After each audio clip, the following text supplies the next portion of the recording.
வாழ்வோம் வாழ்விப்போம். அந்த இறையை காண வேணும், இறையிட்ட செல்லணும்னா நாம எப்படி இருக்கணும்? பரிசுத்தமானாதான், இல்லைன்னா சேர முடியாது. அதனால்தான் எல்லாரும் என்ன பண்ணுவாங்கன்னா, முதல் சுத்தமாங்க, ஒழுக்கமா இருங்க, தப்பு பண்ணாதீங்க சொல்ல காரணம் இதுதான். ஏன்னா தப்பு பண்ணும்போது மனதுல பதிஞ்சிடும். மனப்பதிவு வந்துன்னா அடுத்த பிறகு வந்து இவ்வளவுதான், வேற ஒண்ணுமே இல்ல. யாரும் உங்களை அடிக்க போறது இல்ல, தலைகளை தொங்க வைக்க போறது இல்ல. நீ என்ன தப்பு பண்ணாரு, நம்ம என்ன நினைப்போம்னா, நம்ம பண்ற தப்பு யாருக்கும் தெரியுது, யாருக்கையும் பார்க்கலையே, சும்மா செய்வோம், அவரம் பார்த்துக்கலாம். அந்த தைரியம் தான் நம்ம தப்பு பண்ண வைக்குது. இப்ப நம்ம தப்பு பண்ணும் போதே செவருல இருந்துட்டு ஏய் என்ன கேட்டா என்ன ஆயிரும்? செய்வோமா? நம்ம ஊர்ல இருந்து யாராவது பாத்துட்டு வந்தானே வெளியூருக்கு கூட்டிட்டு லாட்ஜில போய் தங்குறான்.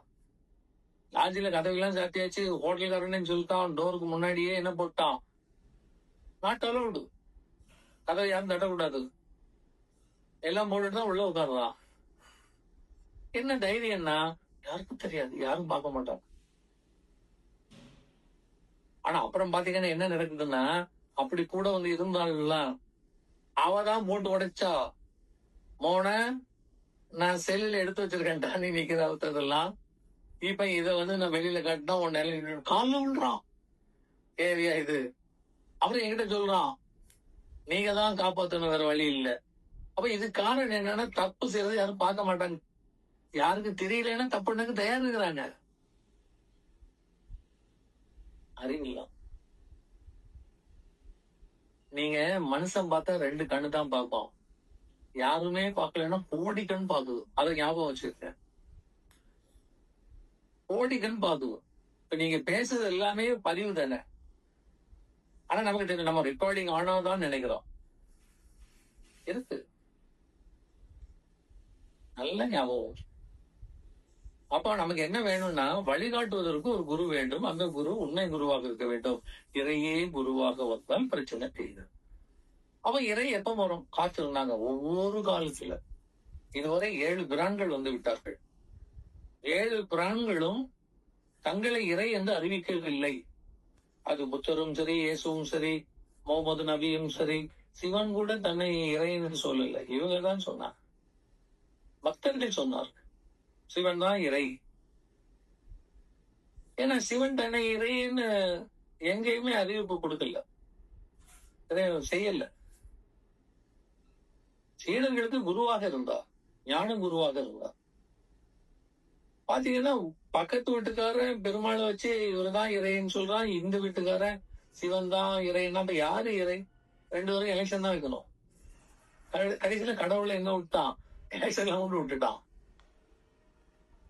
இவனுக்கு அருள் தர வந்து அதுக்கப்புற பாட பாருங்க. அந்த கோயிலை இடிச்சு, இந்த கோயிலை இடிச்சு, அந்த சாமி இடிச்சு, அந்த சிலை கவுத்து, என்ன குத்தல்லாம், எவ்வளவு அசிங்கமா அட்டுப்பிடிச்ச சிலைகள் எல்லாம் வந்து கடல்ல தாக்கு, குப்பையில தாக்கு, எவ்வளவு கேவலமான இது அறிவா? உனக்கு பிடிச்சிருக்குன்னா நீ மட்டும் வீட்டுல வச்சு கொண்டாடு. நான் இப்ப அதான் சொல்றேன்.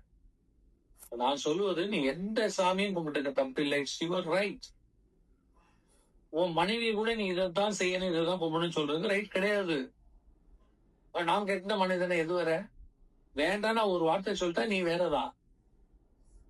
நீ அவையா மனைவி, அவையா மனைவி, அவையா மனைவின்னு சொல்றதுனால இல்ல, அவ உன்னை வேண்டான்னு சொல்லிட்டால்தான் முடிஞ்சு போச்சு. கவர்மெண்ட் கூட சேர்த்து வைக்க முடியாது. கவர்மெண்ட்ல போய் போட்டீங்கன்னா அவன் சொல்லுவான், 3 மாசம் நீங்க ஒன்னா இருக்கணும், அவ்வளவுதான் மஜிஸ்ட்ரேட் சொல்லிட்டு போயிட்டே இருப்பாரு. இங்க ஒன்னா இருந்தா தானே. இவ கட்சி கையில வச்சிருப்பா, மோன கிட்ட வந்தா குத்திடுவேன். நீ இந்த ரூம்ல படுத்துக்க, நான் அந்த ரூம்ல படுத்துக்கணும், படுத்துக்கிட்டான்னா என்ன ஒன்னா இருக்கிறீங்க? இருக்க மாட்டேன்னு சொல்லிட்டு அவங்க அம்மா வீட்டுக்கு போயிட்டாங்கன்னா உடனே போட்டு போவியா, போலீஸ் போவியா? அங்க போய் சொன்னா அவங்க கூப்பிட்டு கேட்பாங்க, நான் தான் சொன்னேன் வேண்டாம், அப்புறம் என்ன 3 மாசம் 4 மாசம்னு அறுத்து விடுங்க சாமி ஏன்னு சொல்லிட்டு போயிட்டு. ரொம்ப விவரமானதெல்லாம் அடுத்த நிமிஷம் மண்ணெண்ணை விட்டு உனக்கு கொளுத்தியே போடும். ஏன் நான் தள்ளி இருக்கணும், நீ போயிட்டு. ஆணும் சரி பெண்ணும் சரி, துவேஷத்துக்குன்னு போனா முடிவு இல்லை. அதுதான். அப்ப யோசிச்சு பாருங்க, அன்பு மயம் ஒன்றுதான், அன்புதான். எதிரிட்ட கூட அன்பு காட்டுங்க, உறவுட்ட மட்டும் கிடையாது. ஒருவட்ட மட்டும் அன்பு இல்லை, எதிரிட்டே அன்பு. அப்பதான் நீ மனுஷன். மனிதன் கூடிய ஒரு பாக்கியம் நம்மள்ட்ட இருக்குதுன்னா அன்புங்கிற ஒரு எண்ணம்